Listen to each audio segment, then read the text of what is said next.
Karong adlaw mga idol, bali magtitigasin na naman tayo, no? Gisugo mi kauban ni Mrs. ug akong si John Harley sa pagpalit og ma-snack karong gabi sa vigil sa akong brother-in-law. Ani karon kita sa Titay sa Liloan, poblasyon Liloan mga idol. Niya makita diri ang mga nagkalaing-laing mga tinapay o pan o mga cookies o guban pa, no. Cebu number 1 dili kasi kini ang Titays. Kini makita nato ang masi. Ayun, no, lami ang masi. Mao ni masi. Ang madaot kana ding dugay-dugay dai. Nindot kayo mga ilang area mga idol, no. Kay sa entrada pa lang kita di abi-abihon na ka sa usa ka soloista, no. Kayo nya tapos na sa sagdan idol, no. Kini sa nahinabi na ko kanina 20 more than 20 years na daw siya diri sa tindahan ni Manang Titays. Ani asab-usab nila ang dagko na torta, no. So may torta man siguro ni mga idol, no. Kita nato habang mili si Mrs. sa pikas, ako po suri-suri sa diri taw-tanaw ko kung say at makita sa inyong mga mata mga idol ang gibantog nga Rosquillos, no. Ayun, Titays Rosquillos po. Yun.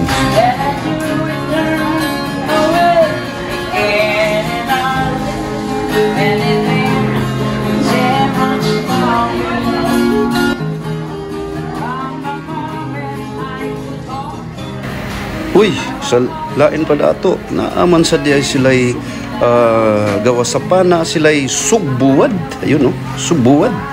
Subuat ba? Ayun, no.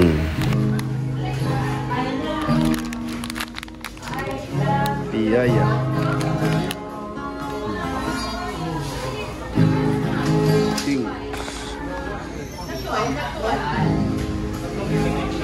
Pulis kasama.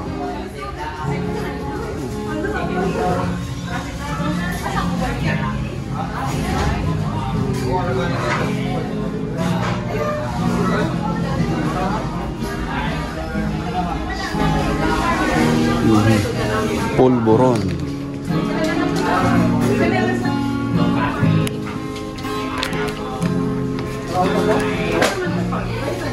Pasko idol.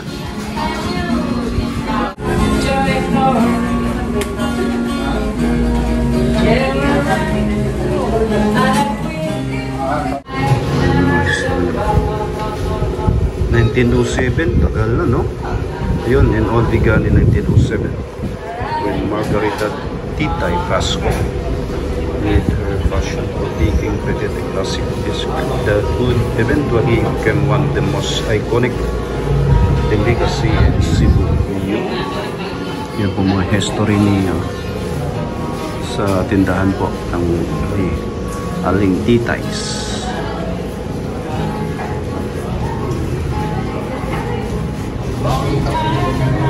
Then one day, the provincial governor visited the Titay store to try to keep himself. He was impressed by her visit, just like everyone.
gaduka man ta.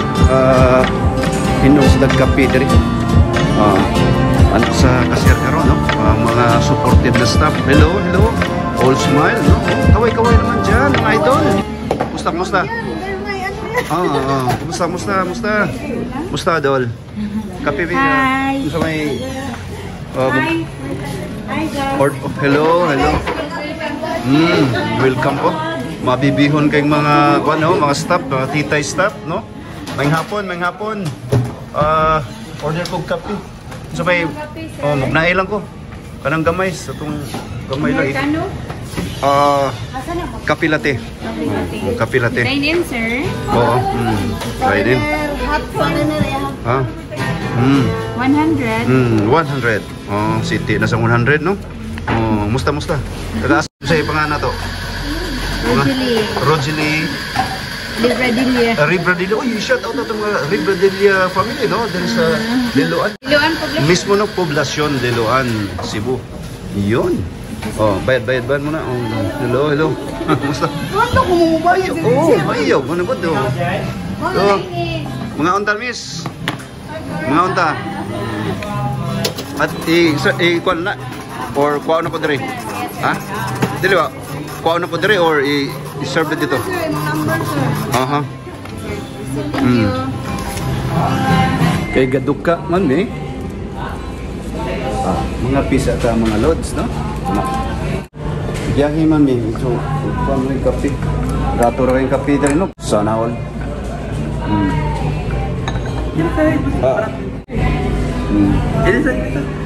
Okay. Ayun, masig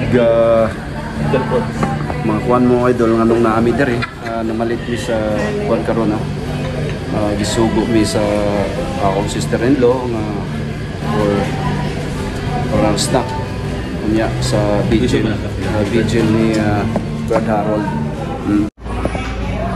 Nami as kapis ko titays lami jud kayo. Ayun. Morsag draw. Inang tagkape.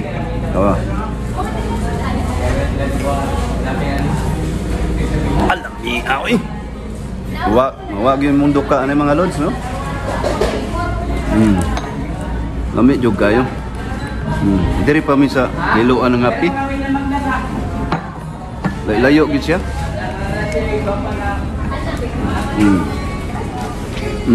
Bajo ako sa Joan ka. Para ko. Niya atong idol si Diok Prasco. Sa iyang mga lola siguro ni mano. Boy, say labot ani. Kuan mo mga Prasco mi tagyan ni.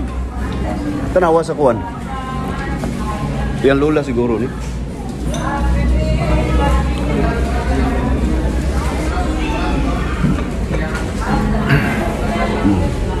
Jabi, dong jog. Kung nakapilati sa nimo? Kape latte kan karami kaya. Okay.